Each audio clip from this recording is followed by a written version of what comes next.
भगवान पार्श्वनाथ स्वामी, जिनके दर पर हमारा सर सतत झुका रहता। ऐसा लगता है जैसे इस सर इनके दर के लिए ही बना है। लोग चाहते तो है कि हमारा सर हर दर पर झुके, लेकिन हमारा सर नहीं चाहता कि हर दर पर झुके। बस ये तो चाहता है कि बस वहीं झुके जहां पर भगवान पार्श्वनाथ के चरण हो, जहां देवाधिदेव भगवान जिनेंद्र के चरण हो, बस वही है झुकना चाहिए। यहां पर हमें बिना मांगे सब कुछ मिल जाता है।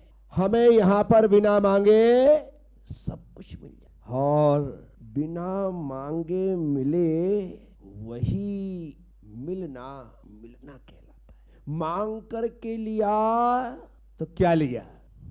मांगने से तो भीख मिलती है, मांगने से भीख मिलती। और हम भीख मांगने वाले भिखारी नहीं हैं, हम तो पूजा करने वाले पुजारी हैं। पुजारी को मांगना नहीं पड़ता है, स्वतः ही सब कुछ प्राप्त हो जाता है। मैंने कहा था ना, हमारे घर दौलत है तो इनकी बदौलत है। हमने मांगा थोड़ी है, हमारी योग्यता देख करके उन्होंने दिया है, अपने आप दिया है। कब हमारे जेब में रख दिया हमें पता ही नहीं चला। वो तो घर जाकर के जेब में हाथ डाले तो उसमें से नोट निकले, तब पता चला कि ओ ससुराल गया था, चुपचाप मेरे जेब में रख दिए, क्योंकि उन्हें लगा कवर साहब तो हर बार मना कर देते हैं। तो क्या करो, एक यही तरीका है, चुपचाप इनके जेब में, इनके सूटकेस में, इनके बैग में रख दो। बस नहीं मांगने वालों को चुपचाप दे दिया जाता है, और मांगने वालों को साफ साफ मना कर दिया जाता। मैं आहार के लिए जाता हूं ना, लोग मुझे मना के खिलाते हैं। मुझे सिर्फ इसलिए मनाते हैं क्योंकि मैं मना करता हूँ, क्योंकि मैं, तुम कुछ भी लाते हो मना कर देते, तो जो मना करता है उसे मनाया जाता है, और जो मांगता है उसे मना कर दिया जाता है। ये संसार की व्यवस्था है। मांगने वालों से कहा जाता है चल चल आगे बढ़, और जो मना करता है उससे कहते कुछ तो ले लो, थोड़ा तो हमारा मान रखो। मांगने वाले का मान खत्म कर दिया जाता है, चल चल आगे बढ़, और मना करने वाले से कहा जाता है हमारा मान रखो। क्या कहा जाता है? गजब हो गया, हमने भगवान से मांगा नहीं, भगवान ने हमें सब कुछ दे दी। जो बच्चा मांगता है उसे मना कर दिया जाता है, जो ज्यादा जिद करता है उसे दो चार लगा दिया जाता है। लेकिन जो बच्चा हर बात के लिए मना कर देता है, पिताजी कहते हैं, पापा कहते हैं, बेटा कभी तो कुछ ले लिया कर, क्या तुझे कोई जरूरत ही नहीं होती है, चल ये ले ले, मेरी इच्छा से ले ले। नहीं नहीं पापा क्या जरूरत है ना मेरे पास। मैंने कहा ना आज मेरी बात मान ले। बताओ, ऐसा होता है, हमने देखा है, हमने सुना है कि ऐसा हो रहा है। मांगने वाले को मना कर, तु ही कल्प वृक्षम तु ही कामधेनम तु ही दिव्य चिंतामणि नागेन। हे प्रभु, जांचे सुरतरु देह सुख चिंतत चिंता रैन, बिन जांचे बिन चिंतये धर्म सकल सुख देन। हमने ये पंक्ति भी पढ़ी है और हम ये भी पढ़ रहे हैं कि तु ही कल्प वृक्षम तु ही कामधेनम तु ही दिव्य चिंता। कल्प वृक्ष का नाम तो हमने सुना है लेकिन देखा नहीं। हमने कल्प वृक्ष का नाम तो सुना लेकिन देखा नहीं। हमने कामधेनु का नाम तो सुना लेकिन देखा नहीं। हमने चिंतामणि का नाम तो सुना लेकिन देखा नहीं। सही है ना? किस किस ने कल्प वृक्ष देखा? किस किस ने कामधेनु देखी? किस किस ने चिंतामणि देखा? कोई कह दे कि मैंने देखा है, हर व्यक्ति कहेगा कि मैंने नहीं देखा। और मैं कहता हूं कि मैंने सब देखा है, क्योंकि मैंने प्रभु पारसनाथ को देखा है। वही कल्पतरु है, वही कामधेनु है, वही चिंतामणि है, और जो सब कुछ है। और तुम कह रहे हो कि मैंने नहीं देखा, तो यहां पर आंख मूंद के आते हो क्या? जब मैंने नाम ही दिया कल्पतरु पार्श्वनाथ, क्या नाम दिया? कल्पतरु का मतलब कल्प वृक्ष क्या होता है? तरु मतलब वृक्ष, कल्प का कल्प, कल्प तर वृक्ष पार्श्वनाथ, कल्प तरु पार्श्वनाथ, चिंतामणि पार्श्वनाथ। सुना कि नहीं सुना? और अभी कह रहे थे कि हमने कल्प वृक्ष देखा ही नहीं। भगवान ही कल्प वृक्ष है। वो जो कल्प वृक्ष हम ग्रंथों में पढ़ते हैं, वे जो कल्प वृक्ष हम साहित्य में पढ़ते हैं, वो कल्प वृक्ष जिनके बारे में हम सुनते हैं, उन्हें तो प्रति काल में होने वाले, उस भोग भूमि में होने वाले जीवों ने देखा होगा। चतुर्थ काल में तो वो कल्प वृक्ष भी नहीं थे। भगवान वृषभदेव के समय ही कल्प वृक्ष फल देना बंद कर चुके थे। इसी कारण से तो भगवान वृषभदेव ने प्रजा से कहा था, अब कल्प वृक्ष फल नहीं देंगे, अब तुम्हें मेहनत करके फल पाना पड़ेगा। क्या कहा था? अब कल्प वृक्ष फल नहीं देंगे, अब कर्म वृक्ष फल देंगे। क्या? कल्प वृक्ष नहीं, कर्म वृक्ष। और जैसे कर्म करोगे, तुम्हारे कर्म के वृक्ष तुम्हें अच्छे बुरे वैसे फल दे। मैं आप सबसे कहता, तो ये कल्प वृक्ष का समय नहीं है, एक कर्म वृक्ष का समय है। जैसे हम कर्म करेंगे वैसा ही फल मिलेगा। कर्म जैसे करोगे फल भी वैसे मिलेंगे। नीम बोने वालों को आम कैसे मिलेंगे। कर्म जैसे करोगे, कर्म जैसे करोगे फल भी वैसे। नीम बोने वालों को, नीम बोने वालों को, जो बोया है वही काटोगे। जो बोया है, बीज बोए बबूल का, आम कहाँ से पाए। तो ये कल्प वृक्ष का नहीं, कर्म वृक्ष का समय है। भगवान वृषभदेव ने कहा, अब कल्प वृक्ष फल नहीं देंगे, तुम्हें मेहनत करके फल पाना है। क्या? और मेहनत का फल, मेहनत का फल मीठा होता है। क्योंकि मेहनत का फल मीठा इसलिए है क्योंकि मेहनत के फल को देने वाले वृक्ष को पानी से नहीं, पसीने से सींचा जाता है। किससे? पसीने से सींचा जाता। और जिस फल को पाने के लिए हमारा पसीना लगा हो, निश्चित तौर पर वह फल मीठा ही होता है। तो कलयुग है, इस कलयुग में व्यक्ति को सत्कर्म का ही श्रेष्ठ फल मिलेगा। तुम सोचो कि बुरे कार्य करें और फल अच्छा मिले। दूसरों को गाली देने वाले को गाली नहीं, गोली मिलती है। क्योंकि जब ईंट का जवाब पत्थर से होता है तो गाली का जवाब गाली से नहीं, गोली से होता है मेरे भाई। क्या? क्योंकि गाली का जवाब गाली से देना, तो ये तो सामान्य से एक सी बात हो गई। फल तो ज्यादा ही मिलेगा ना।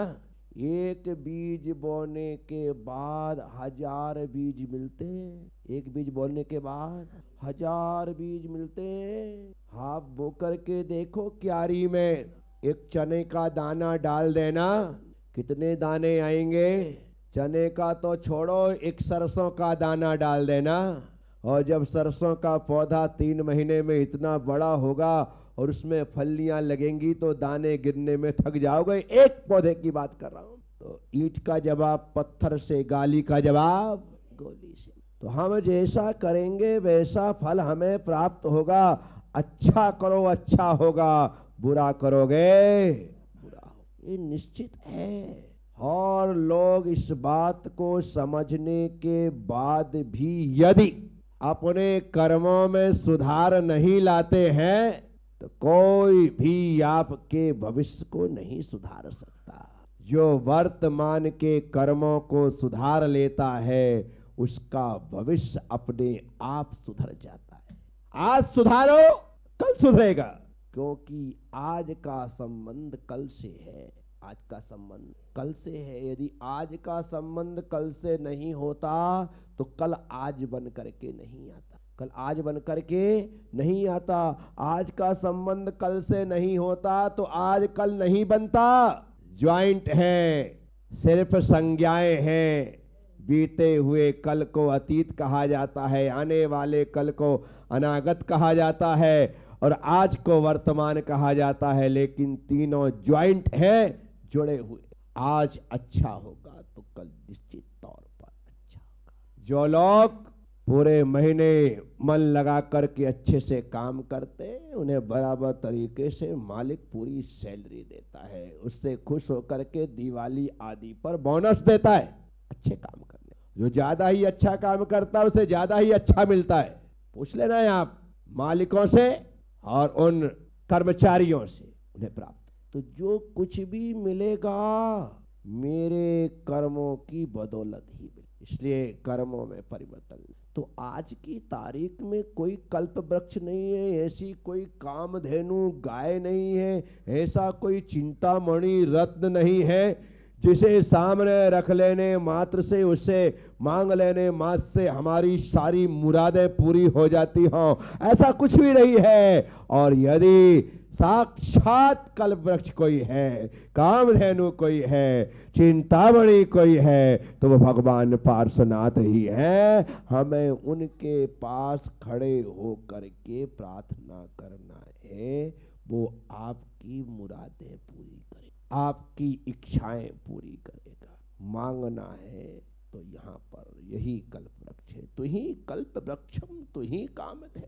विचार करिए, सब कुछ आप ही है, क्योंकि मैंने आपके अलावा इन नामों से और किसी को जाना ही नहीं है। जब जब ये नाम मेरे सामने आते हैं आपका रूप ही मेरी आंखों के सामने आता है, आपकी मूरत ही मेरी आंखों के सामने आती है। प्रभु बस आप ही मेरे लिए सर्वस्व के दाता है, सब कुछ प्रदान करने वाले हैं।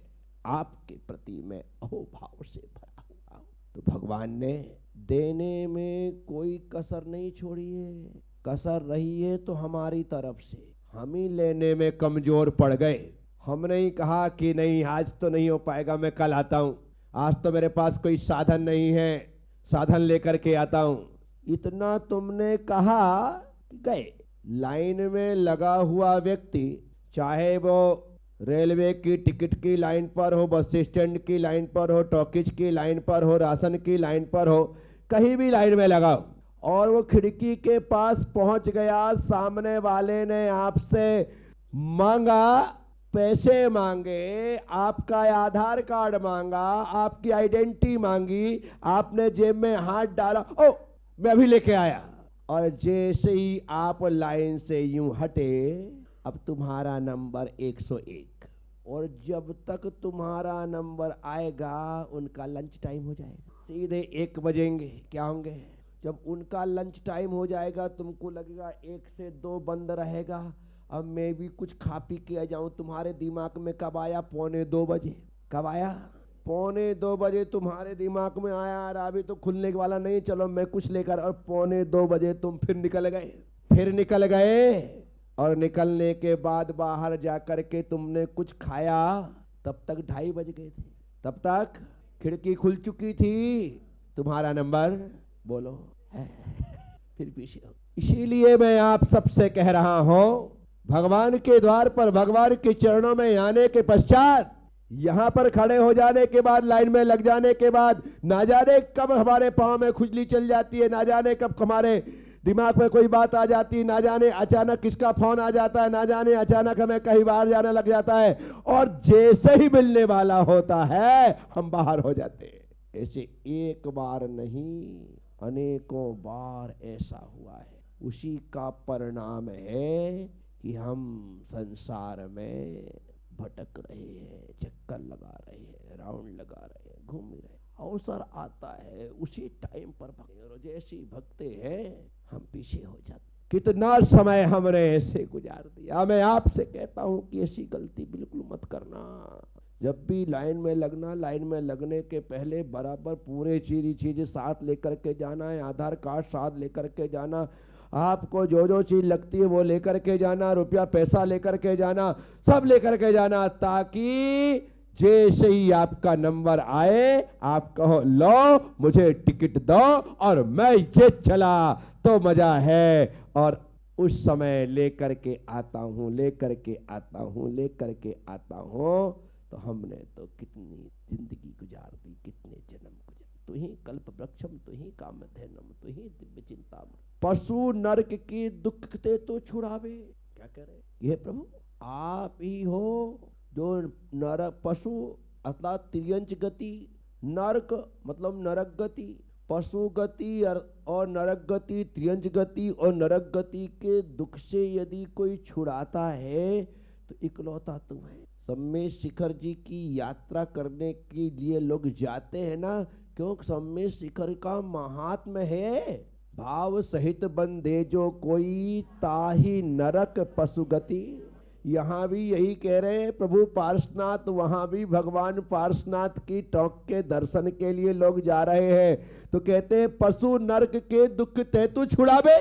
आपके दर्शन मात्र से दो जो दुर्गतियां हैं उनसे यह जीव बच जाता है और उसे जन्म मिलता है तो मनुष्य गति में या देव गति में मिलता है। साथियों कितनी बड़ी बात है, भगवान के दर्शन करने वालों को दो गतियों के दुख नहीं मिलते। 50% तो आप यूं ही बच गए, और जो दो गतियां बची हैं वो सदगति कहलाती हैं। क्या कहलाती है? मनुष्य गति और सदगति कहलाती। केवीसी में एक लाइफ लाइन होती है जिसका नाम है 50-50। क्या नाम है? जवाब देने वाले को अर्थात हॉट सीट पर बैठने वाले को जब जवाब नहीं आता है तो कहते हैं कि आप लाइफ लाइन यूज कर सकते हैं। वो ऑडियंस पोल ले चुका होता है, उसके पास या तो एक्सपर्ट है या फिर 50-50 है। उसे लगता है कि मुझे थोड़ा डाउट हो रहा है इन दो में, या तो जापान होगा या जर्मनी। इंडिया तो नहीं है, इंडिया तो नहीं, और अमेरिका भी नहीं, जापान और जर्मनी। बच्चन जी कहते हैं आपके पास लाइफ लाइन आप यूज कर सकते। ठीक है लाइफ लाइन, और जब वो कहता लाइफ लाइन 50-50 और 50-50 कहता है तो वो कह रहा था जापान और जर्मनी, जैसी 50-50 कहता दोनों गायब। अब तो ऐसा करेगा, ऐसा देखेगा, करेगा। आपके पास समय ही समय है, आप सोच सकते हैं। आप विचार करो, इतना करने के पश्चात वो व्यक्ति कहता है सी को लॉक कर दिया जाए। जिसे 50-50 मान रहा था वो तो चला ही गया, और जो दो बचे हैं उसमें अब कह रहा है सी को लॉक कर। और जैसे ही सी को लॉक करता है उसकी तो सांस पहले रुक जाती, उसकी तो ठीक सारी ऑडियंस बिल्कुल एकदम सन्नाटा आ जाता। और यदि अमिताभ जी ने थोड़ी सी हार्ट बीट बढ़ा दी, आपने सी ही क्यों पसंद? क्या आप श्योर थे? आपको बी पर लगा देते, इंडिया कर देते तो क्या था? आपने सी नहीं, मुझे इंडिया तो नहीं था, अमेरिका ही रहा होगा। एकदम सही, आपने सही जवाब। अरे बाप रे, अब जाके जान में जाना है। विचार करो, पशु नरक के दुख ते तो छुड़ावे। यहां तो सीधे सीधे 50-50 कर दिया, कोई लाइफ लाइन की आवश्यकता नहीं पड़ी कि भगवान के दर्शन बंदन करने वाले व्यक्ति को पशु गति और नरक गति की प्राप्ति नहीं होती है। सीधा 50% दो गतियों के दुख तो गए। अब जो तुम्हारे पास दो गतियां, ऐसे कार्य करो, ऐसे कार्य करो कि मनुष्य गति से देव गति की प्राप्ति हो, और देव गति की प्राप्ति ना हो तो मनुष्य गति से विदेश क्षेत्र में जाकर के मनुष्य बनो, वहां पर भी भगवान की शरण और श्री मंदिर स्वामी का समव शरण मिले, ऐसी भावना रखो तो हो सकता है यहां से सीधे वहां जाकर के समव शरण में पहुंच करके सम्यक दर्शन प्राप्त कर लो, और सम्यक दर्शन के साथ साथ चारित्र को ग्रहण करने का भाव आए, दीक्षा लेकर के आप अपना करिए। साथियों, मैं आप सबसे कहता, भगवान के दर्शन बंधन से यदि 50% का सीधा फायदा हुआ है तो आपको ज्यादा मेहनत नहीं करनी है कि करनी है, ज्यादा मेहनत नहीं करनी है, बस थोड़ा सा पुरुषार्थ होगा, या तो देव गति मिले और मनुष्य से मनुष्य यदि विदेश क्षेत्र या भोग भूमि मिल जाए तो फिर बात ही क्या है। पशु नरक के दुख ते तो छुड़ावे, महास्वर्ग ते मुक्ति में तू बसावे। क्या कह रहे, स्वर्ग में भी कहा महास्वर्ग, छोटे मोटे स्वर्गों की बात नहीं कि पहले स्वर्ग में दूसरे स्वर्ग में ही जाकर के देव बन गए, महास्वर्ग 16वें स्वर्ग तक जाओ, ऊपर तक पहुंचो और वहां पहुंच करके सुखो भोग करते हुए वापिस आओ, या फिर मुक्ति श्री को प्राप्त सिर्फ भगवान की कृपा से। किसे किसे पर भगवान की कृपा, भगवान जैसा बन कर के जीवन जियोगे तो ही प्राप्त होगी, तो ही प्राप्त होगी। गांधारी ने स्पष्ट शब्दों में दुर्योधन से कहा था, मेरे सामने दिगंबर होकर के आना और मैं पट्टी खोलूंगी, जैसे ही देखूंगी तेरा पूरा शरीर वज्र का हो जाएगा, फिर भीम की गदा तेरी जांग नहीं तोड़ पाएगी। तेरा बुरा कृष्ण को पता चल गया और उन्होंने इस तरीके से गेम खेला कि बेचारे को केले के पत्ते लपटवा दिए। क्या करवा दिए, केले के पत्ते, कि पागल तू कोई बच्चा नहीं है, माना कि तू गांधारी का बच्चा है, लेकिन अब तू बच्चा, क्योंकि तेरे भी बच्चे दिगंबर जाएगा, नंगा जाएगा, पागल हो गया। बोले माने कहा है, बोले माने कहा तो तू मान में गया चला। बोले क्या करूं, बोले कपड़े मत पहन क्योंकि माने कपड़े पहनने को मना किया है। बोले फिर, बोले केले के पत्ते लगा ले। क्या लगा ले, पत्ते लगा ले। बोले हाँ ये भी कपड़े भी नहीं होंगे यार। बोले ये ठीक है, और वहां पर पहुंचाया। पहुंचने के बाद पट्टी खोलने से पहले गांधारी ने 3 बार पूछा। कितने बार, 3 बार पूछा, जैसा मैंने कहा है वैसे ही आए हो ना। बोले हाँ। कपड़े तो नहीं पहने, बोले ना, बिल्कुल वैसे ही कह रहे हो, बोले हाँ। इतना जब कह दिया, जैसी पट्टी खोली पूरा शरीर तो वज्र का हो गया, जहां जहां पत्ते थे वहां पर वज्र था, और वही जांग, वही जांग, वही जांग, बोलो ना, भीम ने तोड़ दी। तो इसलिए भगवान की कृपा पाने के लिए प्रज्ञा सागर जैसा दिगंबर होना पड़ता है। जरा भी पत्ते की आड़ आ गई तो ये जांग कर्म का भीम तोड़ डालेगा।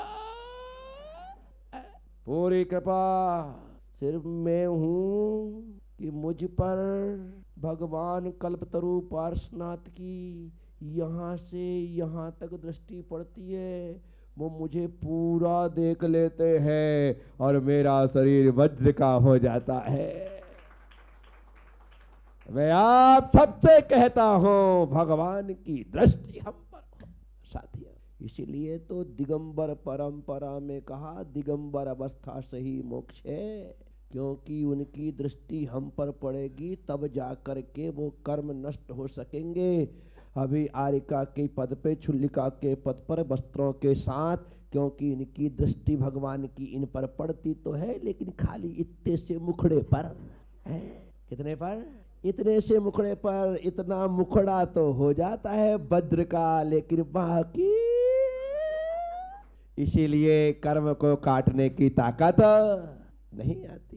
कर्म को काटने की ताकत, अभी मुझ में भी कर्म को काटने की ताकत नहीं है, क्योंकि मंदिर के भगवान की दृष्टि पड़ना एक बात है और समो शरण के भगवान की दृष्टि पड़ना एक बात है। जब समो शरण में भगवान की दृष्टि पड़े तो वहीं पर केवल ज्ञान की प्राप्ति होने की सामर्थ्य हो जाती है, वो वहां पर कर्म का। साथियों, तो ही कल्प वृक्षम, तो ही कामधेनम, तो ही दिव्य चिंतामणि नागयन। पशु नरक के दुख ते तो छुड़ा, महास्वर्ग ते मुक्ति में तो आप ही मुझे स्वर्ग दे सकते हैं और आपकी कृपा से ही मुझे मोक्ष की प्राप्ति। हे प्रभु पार्श्वनाथ, आपकी कृपा ऐसी ही बरसती रहे। मैं आपका जन्म जन्म तक कृपा पात्र बना रहूं।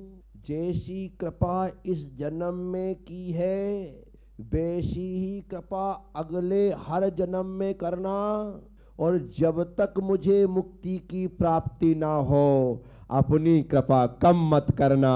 बस यही प्रार्थना हम प्रभु पार्श्वनाथ से करते हैं। तो ही कल्प वृक्षम, तो ही कामधेनम, तो ही दिव्य चिंतामणि नागयन। पशु नरक के दुख ते तो छुड़ावे, महास्वर्ग ते मुक्ति में तो बसावे। बोलिए कल्प तरु पार्श्वनाथ भगवान की।